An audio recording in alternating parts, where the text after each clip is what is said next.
쏘는 통 큰 국어. 자, 깡통 국어에 오신 여러분을 환영합니다. 자, 이렇게 이번 시간에도 잊지 않고 저 깡쌤을, 자, 깡통 국어를 찾아주셔서 매우 감사드리고요. 자, 이번 시간에도 아낌없이 제가 알고 있는 모든 것들을 여러분들에게 통 크게 한 방 쏘도록 하겠습니다.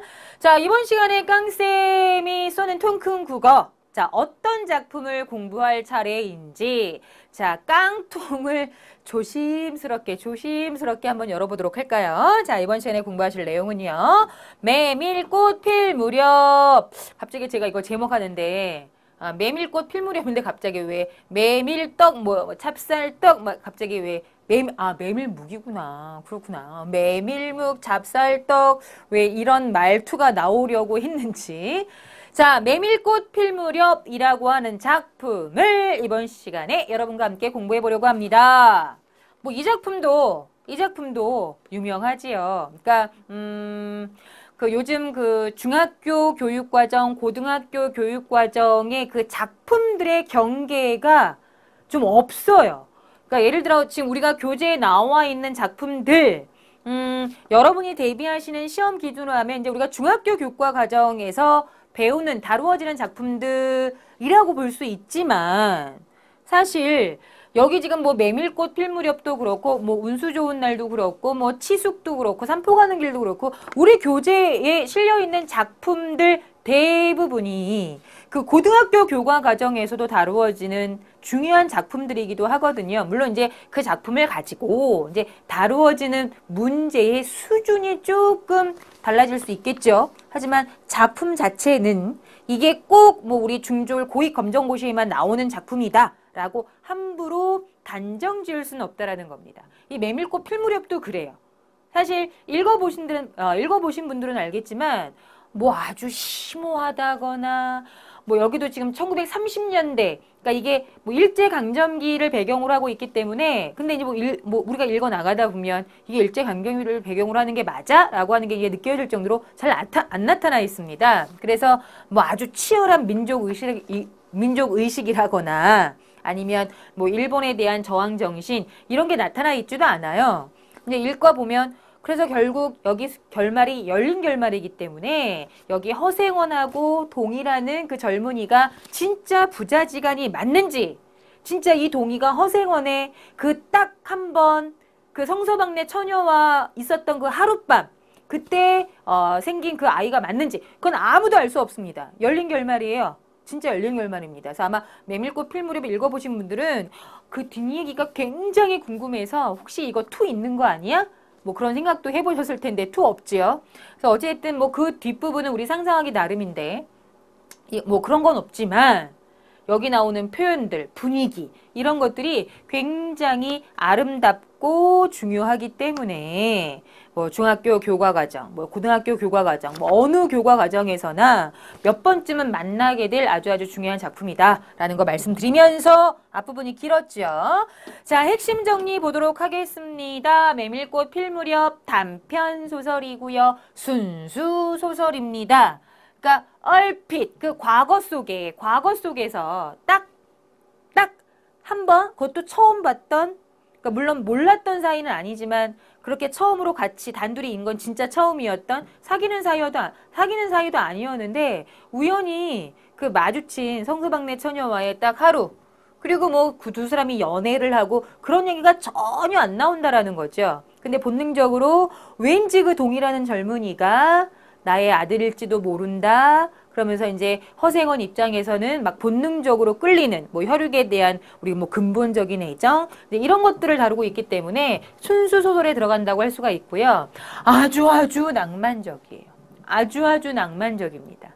특히 여기 현재 부분에서 배경이 되는 봉평에서 대화장으로 넘어가는 달밤, 그 분위기가 묘사되어 있는 부분이 특히나 아주 이 메밀꽃 필 무렵이라는 소설에서 뛰어난 부분, 시험에도 잘 나오는 부분인데 다행히 우리 교재에 그 부분이 실려 있습니다. 분위기, 이야기 이런 표현들이 굉장히 낭만적이고 탐미적이라고 하는 것은 다른 걸 떠나서 이 미가 아름다울 미자잖아요. 그 아름다움을 뭐 이렇게 추구하는 좀 아름답게 표현하는 거에 좀 집중하는 그런 성격을 우리가 탐미적이라고 하는데 이 메밀꽃 필 무렵이 그렇습니다. 아주 아름다운 서정적인 분위기 묘사에 아주 치중되어 아마 그런 달밤이라면 누구나 처음 보는 사람이라도 왠지 뭐 이렇게 좋아질 수도 있고 또 그런 달밤이 되면 자기도 모르게 자기가 나빴던 시절이 아니라 아름다운 달밤이면 특히나 자기가 좋았던 자기가 잊지 못할 추억을 떠올리게 될 것이고 그런 좀 서정적인 분위기 그리고 거기 분위기에 어울리는 아름다운 표현들이 나와 있다. 굉장히 서정적입니다. 분위기가. 자, 주제는 약간 좀 어려울 수 있어요. 장돌뱅이. 여기 주인공이 허생원인데 직업이 장돌뱅이에요. 장돌뱅이 아시죠? 그러니까 요즘으로 하면 뭐 시장. 그러니까 한 곳에서 붙박이로 장사를 하는 게 아니라 그 장이 5일마다 열리잖아요. 1일, 6일, 2일, 7일, 3일, 8일, 4일, 9일, 5일, 10일 뭐 이러면 그 장에서 장으로 옮겨 다니면서 그렇게 떠돌이 생활을 하는 사람들. 그런데 그런 장돌뱅이의 인생 유전과 인연, 그렇게 떠돌아 다니는 사람들, 그런 삶을 살면서도 맺어지는 인연, 그리고 인간 본연. 그러니까 진짜 어떻게 처음 보는 사람과 사랑에 빠질 수 있어. 그걸 평생 잊지 못할 수 있어. 그러겠지만 그러기에 충분한 분위기 뭐 하여튼 그래서 인간 본연의 애정 문제 그리고 이런 떠돌이 삶을 통해 본 인간 본연의 애정 이게 다 주제예요. 그러니까 하나의 주제가 연결되어 있는 게 아니라 이렇게 끊어서 이런 것들이 다 주제가 될 수 있다. 자연적이고 신비한 인간의 본원적 애정 그 동이라는 젊은이를 보고 같은 왼손잡이라는 걸 보면서 이런저런 얘기를 들으면서 아, 저 아이가 내 아들일지 모른다. 아, 이젠 떠돌이 생활 청산하고 한 곳에 정착해서 살고 싶다. 그런 본연적 애정, 본능적 혈연 의식 아들일지 모른다 생각하니까 그 동이라는 젊은이가 굉장히 애틋하게 느껴지고 가깝게 느껴지고 뭐 이런 것들이 있잖아요. 그러니까 특히 우리 민족은 혈연 중심의 사회잖아요. 그러니까 지금까지도 뭐 지연, 혈연, 학연 이런 거 떨치지 못하고 있다라고 하는데 그냥 가족이라고 하면 뭐 챙겨주고 싶고 옛날엔 또 그 친척 관계끼리 이렇게 마을을 이루어서 살았던 민족이다 보니까 이런 뭐 가족 뭐 혈연에게 끌리는 그런 자연스러운 본능, 애정 이제 이런 것들이 굉장히 친근감 있게 다가오는 그런 소설이다라고 보시면 되겠습니다. 그리고 이제 조금 깊게 들어가자면 여기 지금 장돌뱅이, 허생원 주인공이 장돌뱅이잖아요. 떠돌이의 삶을 살고 있잖아요. 이걸 굳이 그 일제강점기와 연결지어 해석하자면 그 일제강점기의 우리 민족의 삶이 그런 떠돌이의 삶이나 다름이 없다. 그러니까 분명히 변한 건 없어. 내 나라, 뭐 우리 마을, 우리 고장에 그대로 살고는 있지만 주인이 바뀌었잖아요. 그러니까 이제 나라가 바뀐 거잖아요. 그러다 보니 몸은 여기에 살고 있어도 마음은 붕 떠서 떠돌이의 삶을 살고 있는 것 같은 안정감을 느낄 수 없는 그리고 실제로 뭐 만주나 뭐 어디 일본으로 이렇게 사람들이 많이 떠났기 때문에 그렇게 떠돌이의 삶을 살고 있는 그 당시 우리 일제강점하에 우리 민족의 삶이 이런 장돌뱅이 삶이다. 떠돌이의 삶이 뭐 많았다라고 해서 이제 굳이 시대적 배경과 연관 짓자면 이제 그렇게 해석할 수도 있다라고 보시면 되겠습니다. 자, 특징 이 작품에서는 과거의 시간, 현재의 시간이 교차하는데 이 두 시간의 공통점 메밀꽃이 흐드러지게 피어있는 달밤 이제 이게 공통점이 되거든요. 그래서 과거의 시간은 주로 요약적으로 누구의 입을 통해서 허생원의 입을 통해서 왜? 그날 그 과거에 딱 하룻밤 그날 있었던 일은 허생원만이 알고 있기 때문에 허생원의 입을 통해서 요약적으로 서술이 되고 현재의 시간은 허생원, 조선달, 동이라는 세 사람이 봉평에서 대화장으로 가기 위해서 산을 넘어가거든요. 그래서 그 현재의 시간은 장면, 서술자가 그 장면을 그대로 우리에게 보여주는 장면적 서술 방법으로 제시되어 있다. 이 작품에서는 마치 한 편의 시를 읽는 것처럼 서정성이 짙은 문체적 특징, 이게 중요해요. 그러니까 사실 앞에서도 말씀드렸지만 막 내용이 심오하고 뭐가 뭘 상징하고 사실 그런 거 없어요. 그리고 비록 열린 결말이긴 하지만 이 메밀꽃 필 무렵을 읽은 대부분의 사람들 99.99%가 이 동이가 허생원의 아들일 거야. 아들이었으면 좋겠다. 그리고 부디 이제 허생원도 나이가 들어서 그 힘들어한다는 얘기가 나와. 그래서 이제 더 이상 겪지 말고 그렇게 성서방네 처녀, 그러니까 동희 어머니와 동희와 이렇게 한 곳에 정착해서 오래오래 잘 살았으면 좋겠다. 오히려 내용은 단순합니다. 근데 그 단순한 내용을 이렇게 우리가 중요한 작품이라고 공부할 정도로 만들어 놓은 결정적인 이 작품의 진짜 중요한 건 별것 아닌 그 하룻밤 산 넘어가면서 주고받는 이야기, 그 내용을 굉장히 아름답게 표현한 서정성 짙은 문체적인 특징, 이게 바로 이 작품의 아주 뛰어난 부분이라고 할 수가 있고요. 자, 포인트 모아보기에는 등장인물의 성격을 한번 정리해봤습니다. 등장인물이 간단해요. 간단합니다. 먼저 주인공 허생원. 성은 허씨요, 이름은 생원 아니고요. 그냥 좀 나이가 많은 노인한테 붙이는 호칭이라고 보시면 돼요. 그 우리 운수 좋은 날에도 보면 그 주인공이 김첨지, 성은 김씨. 근데 첨지가 이름이 아니라 좀 나이가 많은 남자를 좀 낮추어 부르는 호칭이라고 여러분 공부하셨을 거예요. 여기 허생원도 마찬가지입니다. 자, 얼근뱅이. 그러니까 뭐 병 때문인지는 모르겠지만 이 얼굴이 이렇게 중간중간에 이렇게 군데군데 움푹움푹 패여 있어서 얼근뱅이에다가 왼손잡이인 장돌뱅이. 이게 허생원에 대한 정보.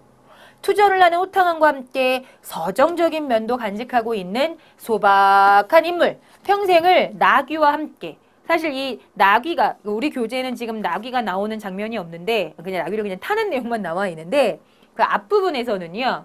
이 나귀가 허생원의 유일한 가족, 거의 장돌뱅이 생활을 같이 한 뭐 자기의 분신과 같은, 그래서 나귀를 통해서 허생원의 처지를 우리가 간접적으로 암시할 수 있는 그런 내용들이 앞부분에 많이 나옵니다. 그래서 이 나귀도 사실은 사람은 아니지만 우리가 놓치지 말아야 될 중요한 소재?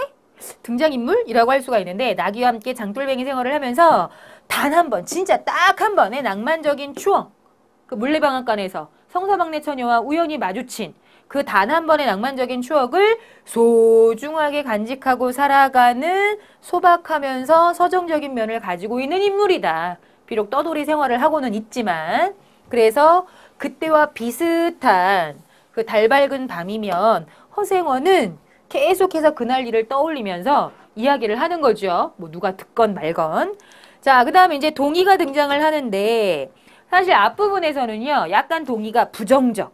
그러니까 허생원 입장에서 보면 허생원이 보기에 이 동희라는 젊은이는 젊은이가 뭐 열심히 일을 해서 돈 벌 생각을 하지 않고 그냥 뭐 술 좋아하고 여자 좋아하는 약간 그런 나쁜 부류의 젊은이처럼 허생원의 입장에서 나타나 있어서 독자들도 그렇게 생각을 할 뻔했는데 이제 이 동희와 같이 길을 떠나면서 그 이야기를 들으면서 아, 그런 젊은이가 아니었구나. 행동에서는 굉장히 본능적이지만 젊어서 그렇다 치고 어머니에 대한 효심이 지극한 인물. 그 다음에 성격이 소박하고 꾸밈 없으며 허생원의 친자식으로 암시되고 있다. 특히 이제 마지막에 보면 그러니까 이제 정황상으로 이 동희가 이제 길을 가면서 자신의 어머니에 대한 이야기를 하거든요. 그러니까 그 정황상으로 이 동희 어머니가 혹시 그 성서방네 처녀가 아닐까? 그 제천으로 도망갔다는 성서방네 처녀가 아닐까라고 짐작을 하게끔 만들어 놓고 이제 소설이 마무리되어 갈 무렵 끝부분에 보면 우연히 허생원이 이 동희가 왼손잡이인 걸 발견합니다. 그래서 그 왼손잡이라는 걸 보면서 갑자기 눈이 동그래지는데 이제 독자들 입장에서도 같은 왼손잡이이기 때문에 진짜 이 동희가 허생원 아들인가 보다 라는 생각을 독자들도 하게 된다라는 거죠. 자, 조선달은 허생원의 친구예요. 그냥 손박한 성격, 같은 장돌뱅이. 그래서 이제 조연이라고 보면 되는데 허생원이 아무리 그 성서방네 처녀와 있었던 이야기를 하고 또 하고 뭐 벌써 그냥 귀에 못이 박히도록 들었겠지만 이제 조선들이 굉장히 착한 사람이라는 것은 그 이야기를 항상 그렇게 들어도 마치 처음 듣는 것 마냥 그렇게 뭐라고 하지 않고 들어준다라는 거죠. 자, 그리고 이제 여기 등장인물의 성격만큼이나 중요한 게 뭐냐면 그 메밀꽃 필 무렵의 이중적 구성이라고 나와 있죠. 그러니까 이제 현재, 과거. 그 허생원의 이야기를 통해서 이제 과거가 살짝 교차되는 구성을 취하고 있는데 현재에서는 등장인물이 허생원, 조선달, 동이라네요. 동이. 그 다음에 배경은 봉평에서 대화로 넘어가는 산길, 달 밝은 밤, 산길이 배경입니다. 자, 주제는 인간의 혈육에 대한 애정이 나타나는 부분이고, 자, 과거는요. 과거, 달빛이 매개체야. 그러니까 지금도 달 밝은 밤인데 꼭 이 달 밝은 밤이면 허생원은 그날 일이 떠오른다라는 거죠. 그래서 허생원이 이야기를 합니다. 근데 그 이야기 속에서도 달 밝은 밤, 달밤. 그래서 등장인물 그 과거 속에서는 허생원과 성서방네 처녀. 자, 배경은 봉평의 어느 물방앗간, 물레방앗간. 그 다음에 주제는 젊은 날, 내 사랑, 그리고 떠돌이의 삶. 이제 이런 것들이고 과거 속에 과거 부분에 해당하는 주제라고 할 수 있습니다. 실제로 저는 여기 봉평을 여기를 가봤어요. 가면은 이 메밀꽃 필 무렵 그 마을을 이렇게 만들어 놨거든요. 뭐 물레방앗간도 있고 그 다음에 여기서 아주 그 가장 중요한 표현 그 메밀꽃이 쫙 그러니까 메밀꽃이 너무 크지도 않고 너무 작지도 않고 그러니까 약간 그 사람 허리에서 약간 아래쪽 그 높이만큼 돼서 그 메밀꽃이 하얗게 쫙 흐드러지게 피어있는 실제로 이 작품 속에 나오는 배경과 거의 흡사한 그런 계절에 그곳에 가서 이제 뭐 이효석 여기 지금 뭐 문학마을이다라고 해서 그렇게 물레방앗간 만들어 놓은 걸 이제 실제로 가서 봤는데 진짜 아름답긴 아름다운데 이제 달밤이 아니라 낮에 봤다라는 거죠. 여기선 배경이 이제 달밤이기 때문에 실제로 밤에 보면 그렇게 더 아름답지 않을까 하는 생각을 해봅니다. 그래서 여기 지금 배경이 굉장히 중요해요. 이 작품은 배경 묘사에 중점을 두고 있다. 그러니까 다른 작품 같은 경우는 배경은 그냥 산길이고 달밤이야 하고 넘어갈 것을 여기서는 그 달밤의 문제라는 거죠. 그 달밤의 문제여서 배경 묘사에 굉장히 중점을 두고 있는 그 분위기가 굉장히 중요한 작품이라는 겁니다. 배경 자체가 사건이 일어나는 장소나 시간을 제시하는 본래 기능뿐만 아니라 작품의 분위기 형성, 사건의 진행, 주제 형성 등에 아주 적극적으로 기여하는 그러니까 그 어떠한 작품보다 이 배경이 아주 여러 가지 기능을 하는 아주 중요한 역할을 하는 배경이다라고 하는 거. 그 다음 자연적 배경이 중심을 이루는데 달이 비치는 메밀밭, 산길 이런 향토적, 시골스러운 향토적 서정이라는 독특한 분위기를 연출하면서 더불어 허세원과 동의를 아주 자연스럽게 결합시키는 계기를 마련하고 있다. 그러니까 진짜 여기서는 배경, 메밀꽃 필 무렵이라고 하는 저 제목에서 우리가 연상이 되는 이 작품의 중요한 배경이 그만큼 중요하다. 산길인데 달밤이야. 산길, 공간적 배경이고요. 달밤, 시간적 배경입니다. 물론 현재 기준입니다. 과거에서는 달밤인 건 같은데 물레방앗간이었고요. 산길인의 달밤이라는 시간적 배경, 공간적 배경은 인간 본연적인 애정을 부각하는 역할. 사람이 왜 밤이 되면 굉장히 감수성이 예민해진다고 하잖아요. 그 감정적인 리듬이 좀 오히려 고조된다고 하잖아요. 그런 달밤에 내 아들일지 모르는 젊은이를 만났습니다. 그러니까 아들일지 아닐지는 모르겠지만 아들이었으면 좋겠다라는 생각까지 할 수 있는 그런 충분한 분위기. 산길은 삶의 역경. 그러니까 이 대화장까지 가는 그 꼬불꼬불한 산길이 단지 대화로 가는 길을 나타내기도 하지만 허생원이나 조선달, 동이 같은 장돌뱅이들의 그 험난한 인생길, 꼬불꼬불한 오르막 있으면 내리막도 있는 그런 꼬불꼬불한 험난한 인생길, 삶의 역경과 허생원과 동의 혈육관계를 확인시켜준 역할을 한다. 특히 개울이 있어요. 이 개울에 허생원이 잠깐 이제 나귀와 함께 빠지게 되거든요. 이 개울은 허생원이 동의에 대해 육친으로서의 따뜻한 정을 느끼게 한다. 그래서 빠지는 바람에 동의가 허생원을 이렇게 업고 그 개울을 건너가는 그런 장면이 있는데 거기서 이제 허생원이 그 동의에게서 굉장히 따뜻한 정, 이 젊은이가 이 동의가 내 아들일지도 모르겠다 생각하니까 더 따뜻하게 느껴지는 그런 따뜻한 정을 느끼게 하는 장면도 있는데 지금 보시는 것처럼 이러한 정을 느끼고 이러한 사건이 일어나고 이러한 이야기를 나누는 모든 이 소설의 뭐 이렇게 복잡하지 않은 사건과 이런 심리에는 배경이 엄청나게 중요한 역할을 하고 있다라고 하는 것을 꼭 기억하시기 바랍니다. 그러니까 우리 지금 교재에도 많은 작품들이 실려 있지만 이렇게 배경이 중요하고 적극적인 역할을 하는 작품이 아마 없을 겁니다. 그러니까 뭐 일제강점기라거나 1970년대, 80년대 뭐 산업화, 도시화 뭐 이제 이러한 배경들이 어느 정도 인물의 심리나 사건에 영향을 미치긴 미치죠. 근데 메밀꽃 필무렵 같은 경우에는 오히려 배경이 좀 더 주가 되는 그